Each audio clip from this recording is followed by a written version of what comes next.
So we have to remain alert and vigilant, and I give quarter to nobody in being as focused.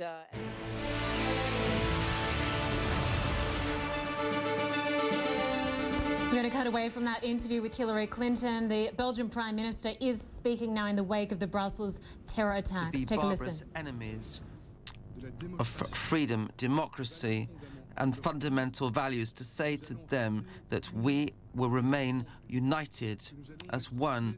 We are going to be fully mobilized. Islamic State has claimed these attacks at a press conference. This must be formally checked. At this stage, it is not possible to establish a formal link with the Paris attacks. In the interests of the inquiry, it is not possible to give more information at this time. The need for information, but also we need to avoid parallel inquiries which could disturb the work of the investigators. Thank you.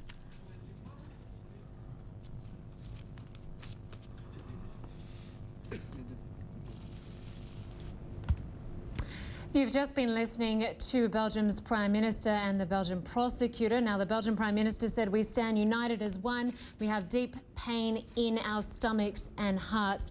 He also said, "We are determined to defend our freedom and we want to return to some sort of sense of normalcy as soon as possible." He said freedom was struck at the heart of Brussels, just like it was in Paris. Now, the Belgian prosecutor also said that they have a security photo of 3 suspects. They believe 2 of the men in the photo did carry out a suicide attack. They are hunting for the 3rd. We want to bring in Chris Burns now, who joins us from Brussels. He has been listening to that conference as well. And Chris, interesting to note, the Prime Minister said this is a common fight without borders, but clearly Belgium is at the forefront of this fight, given the number of jihadis that have come from that country. Well, Linda, yes, absolutely. There is a large population of fighters who had gone to Syria and have come back, so that is very much what authorities are looking at right now in their investigations. You know, at the same time, the Prime Minister was talking about uniting in pain, and over my shoulder you see the flags at half-staff outside the European Commission, just a few short blocks away from the metro station, where those blasts went off this morning, in addition to, of course, at the airport. This struck not only at the Belgian people, but at Europe itself. This is the capital of Europe here, where the European Union operates, the Commission over my shoulder, the metro station where the people were getting out. Those people usually go to the European Parliament, representing 28 countries, their elected officials. This was a real strike against Europe, and this is where authorities are going to be tested to see how they react to that on a European level in trying to ensure the security of Europeans, but at the same time trying to ensure their freedom. As Charles Michel just said, they want to defend freedom, and there was actually a statement, a rare statement by the EU 28 just earlier today, where it said the EU cries for the victims of the terrorist attacks in Brussels. It was an attack on our open and democratic society. So very open and democratic. How much are they going to have to clamp down with tougher anti-terror measures to ensure the safety of Europeans? Now, I talked to the spokesman for the firefighters here who had been in that metro station and had been part of this rescue effort, and said that it was the worst thing, he said tearfully, the worst thing that he had ever seen, with the screams, with the victims, with the dead victims, with the injured screaming for help. It was a horrible scene, a horrible situation that obviously is going to sear into the minds not only of Belgians, but of Europeans across the EU. Linda. And Chris, the Belgian federal prosecutor did also speak about the suspect they are carrying out a massive manhunt for right now. Talk to us about the raids that are underway. Yes, you know, the authorities, as they had said, as had been on last Friday when Salah Abdeslam was seized and apprehended, among others, the authorities are being very tight-lipped about what's going on. We're hearing reports of actions in the Scarabake part of town, the district. That is also seen as a zone of activity, a district of activity of Islamic extremists. And so we are hearing that there is activity going on there. They're trying to go after, trying to find that one live suspect they believe is alive who was at the airport. The thing is that last Friday, when authorities were congratulating themselves about how they were so effective in catching Salah Abdeslam, at the same time they said, we are seeing how deep and broad and extensive this network is. There will be more arrests. There could very likely be more terror attacks, and that's exactly what we are seeing today. Linda.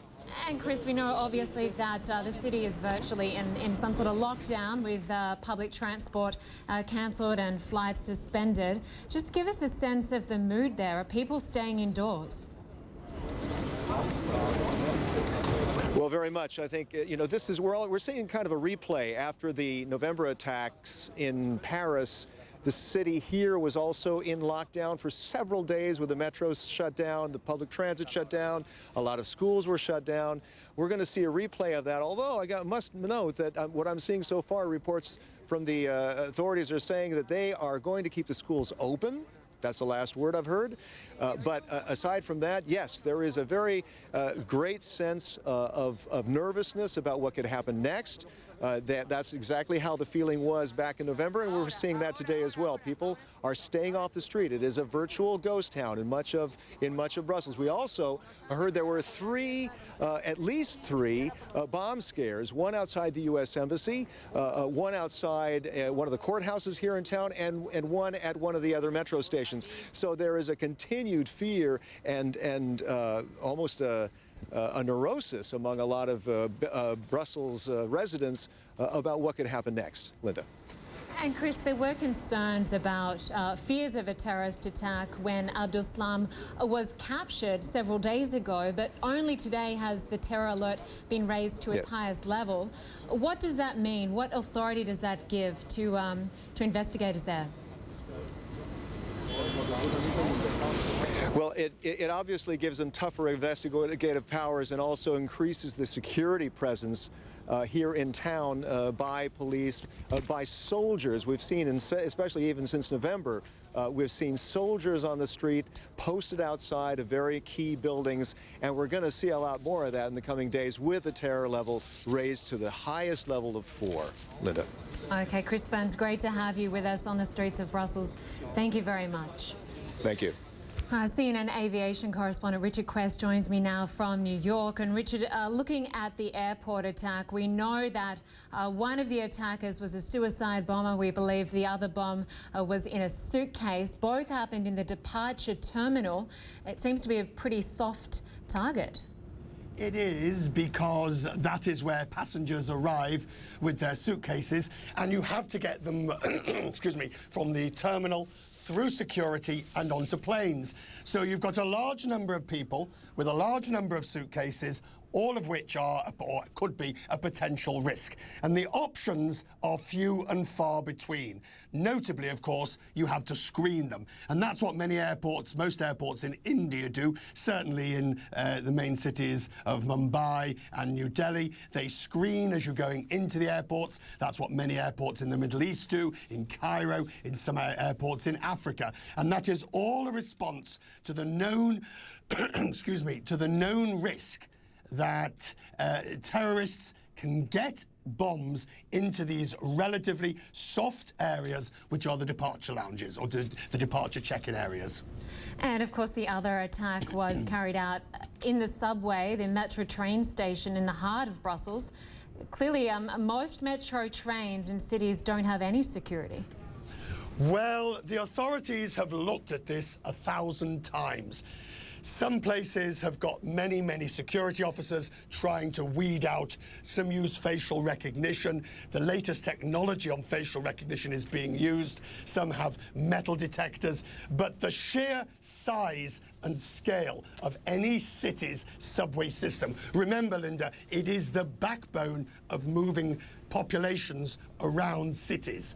So if you take somewhere like London or New York or Paris or Brussels, to try and have an effective full-scale security system in a subway is one of the, if not the most challenging of operations. And that's why the future is not so much in monitoring on the ground, although there's a certain element of it. You certainly can't do it by security checks, metal detectors, scanners and the like. The numbers are simply too great. It has to be an intelligence-based operation, so that, as indeed you saw in Brussels with the arrest on Friday, with the further information about what these terrorists and alleged terrorists had at their disposal, the bomb-making equipment, the guns, that's how you deal with the subway question.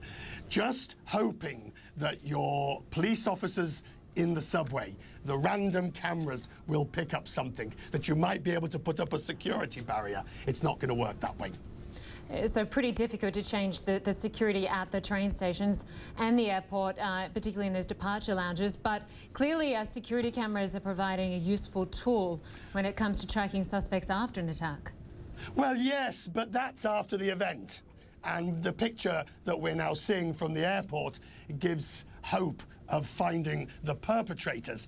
But how do you use those cameras to forestall or to prevent such an attack? Well, you know, you can obviously see the latest software, the artificial intelligence that is being tried and tested, is to try and isolate those people who may be acting suspiciously, to have computer software that will recognize the body language of those who are hyper nervous. But you see, here is the problem with that. In airports, there are many people who are nervous, people who are frightened of flying, people who are saying goodbye to loved ones. So there's a natural tendency to have a heightened awareness of more nervous behavior in places like airports. Now you throw in the terrorist, now you throw in the ability to try and weed out from all those people, some of whom may be just nervous and jittery, and you have an enormous problem. And that's why putting security before people even get into the airport is considered the preferred solution. But Linda, that merely sends the problem further up the chain of command, if you like. So now you've got the potential of people just outside the airport, and then you've got the potential of people in the transit mall, for example, by train stations. This is dealing with mass transit in these situations, and security is the single biggest problem. Okay, Richard Quest, great to have your perspective on all of that. Thank you very much, joining us live from New York. And just on the screen there, you can see some live pictures out of Brussels, people laying flowers and paying their respects to the people who lost their lives. Now, people who were at the airport in Brussels when the bombs went off describe a terrifying scene, window shattering, people injured, while the survivors hid hoping they will be okay. Take a listen. We were in the elevator for going down, for taking the train. I heard an explosion. That was the first bomb. And when we came out of the elevator, on that moment, the second bomb exploded, and then we saw doors flying, glass ceiling coming down, and smoke and everything. I just go under the sink, and then the second explosion went, and then everything is black. And I see, when I go out, I see a lot of people with blood, and I just run out of the airport. Immediately there was panic, so people were shouting and running around, and shortly after that, a second explosion was there, which was, in my eyes, much more powerful than the first one, which blew out the windows and a lot of smoke, and there was some panic. People were on the floor, people were injured. Yeah, it was quite a mess. 200 to 300 people went rushing away from the security checkpoint towards the gates. Initially, no one knew what was going on. It was only 20 to 25 minutes later that we got confirmation from the federal police of the bomb explosions and the deaths in the main airport building. I was close to the exit door, so then people started to run all over and running out of the building. And then first was trying to help a few people who were injured in the building. And by the time that the security and the army was there, they requested us to leave the building. And people are now paying their respects to those who lost their lives. You can see those pictures live from Brussels. I'm Linda Kincaid. Our coverage of the Brussels attacks continues with Atika Schubert in Brussels in just a moment.